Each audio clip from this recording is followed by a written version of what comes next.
தமிழ் சேனலுக்கு உங்களை அன்போடு வரவேற்கிறேன். இன்றைக்கி நம்ம பார்க்க போகிறது ஒரு அருமையான வத்தல் தாங்க. அவல் வத்தல் தான்.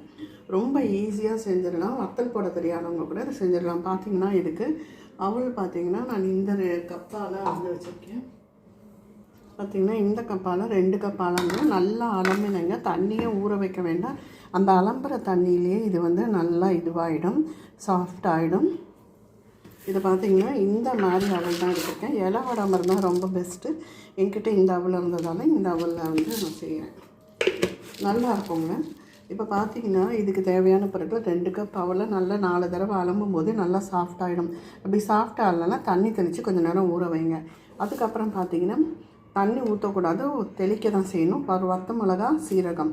வத்த மிளகாய்க்கு பதில் நீங்கள் பச்சை மிளகாய் கூட சேர்த்துக்கலாம்.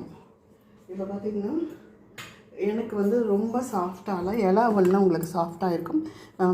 ஓரளவு சாஃப்டாக இருக்குது. இப்போ பார்த்திங்கன்னா நம்ம மிக்ஸி ஜாரில் வத்த மிளகா, சீரகம் சேர்த்துருக்கேன்.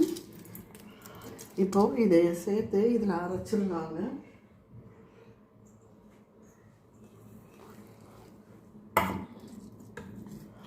இவ்வளோ திக்காக இருக்கணும். கொஞ்சம் கொஞ்சமாக அரைச்சி எடுத்துக்கலாம். இப்போ அரைக்கும் போதே நம்ம இதுக்கு தேவையான அளவு உப்பு சேர்த்துக்கோங்க. இது கிள்ளு வடாமாவும் போடலாம். நான் இப்போ வந்து மணி வந்து 1 மணி ஆகுதுன்னு நினைக்கிறேன். அந்த டைமில் தான் கீழே டேபிளில் போட்டுருவாங்க. அதுக்கப்புறம் மறுநாள் மாடியில் எடுத்துன்னு போய் காய வச்சுக்கலாம். இதுக்கு வந்து கீழே நமக்கு வந்து ஓரளவு காஞ்சிரும். அதுக்கப்புறம் வெளியில் எடுத்துட்டு அதை கவர்லேருந்து எடுத்துட்டு அதுக்கப்புறம் நம்ம காய வச்சு எடுத்துக்கலாம்.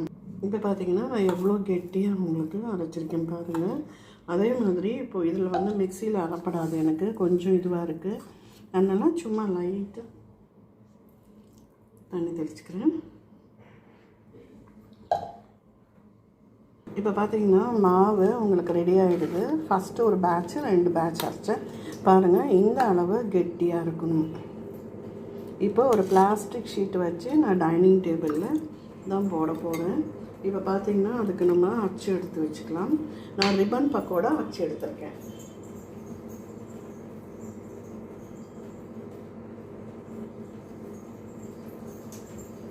பார்த்திங்கன்னா இந்த மாதிரி அச்சு எடுத்திருக்கேன். இப்போ இதில் மாவை ஃபில் பண்ணிக்கலாம். தண்ணி தொட்டுட்டு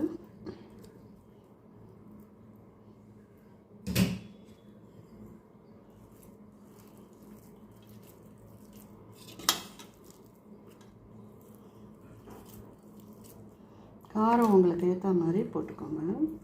ரொம்ப ஈஸி. இந்த வடை அடுப்பில் வச்சு காய்ச்ச வேண்டாம். இப்போ நம்ம பிழிய ஆரம்பிச்சிடலாம். பார்த்திங்கன்னா டைனிங் டேபிளில் நான் ஷீட்ஸ் வச்சுருக்கேன். இதில் அப்படியே பிழிஞ்சு எடுத்துகிட்டு வரலாம்.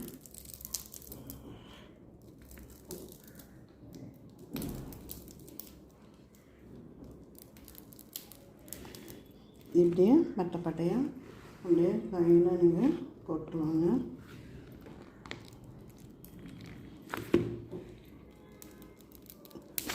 அப்படியே அழகாக விழுந்துடும். இதே மாதிரி எல்லாத்தையுமே பிழிஞ்சிடலாம்.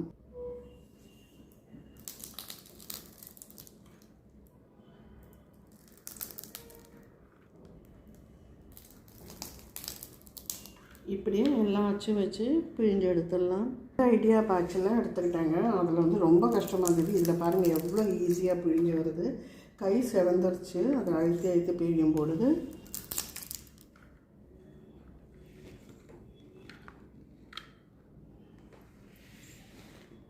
இப்போ பாருங்கள் எல்லாத்தையும் நான் பிழிஞ்சு எடுத்துட்டேன்.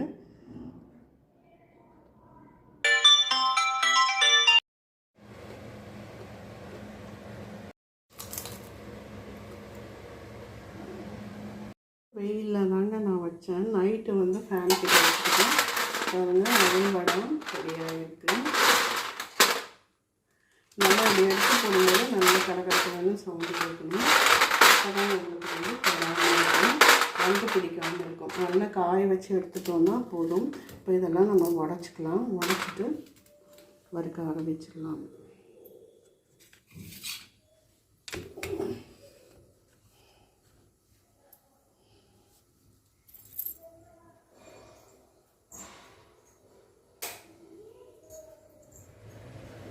கடாய் வச்சுருக்கேன். கடாயில் எண்ணெய் சேர்த்துருக்கேன்.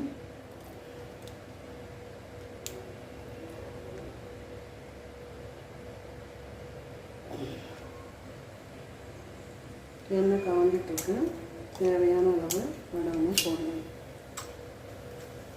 பாருங்கள், நல்லா சீரி மேலே எழுந்து வரும்.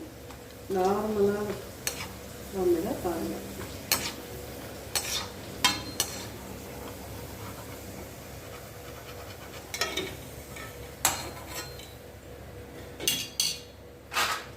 இன்னும் 2-3 வடை உங்களுக்கு பொரிச்சுக்கலாம்.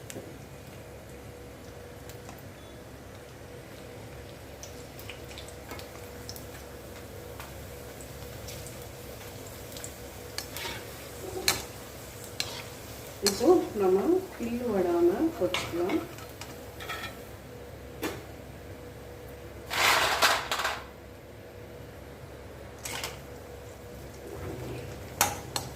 பாருங்க எப்படி நல்லா பொரிஞ்சு வருது. அடுப்பே தேவையில்லை, இதுக்கு ரொம்ப ஈஸியாக செய்யக்கூடிய வடை.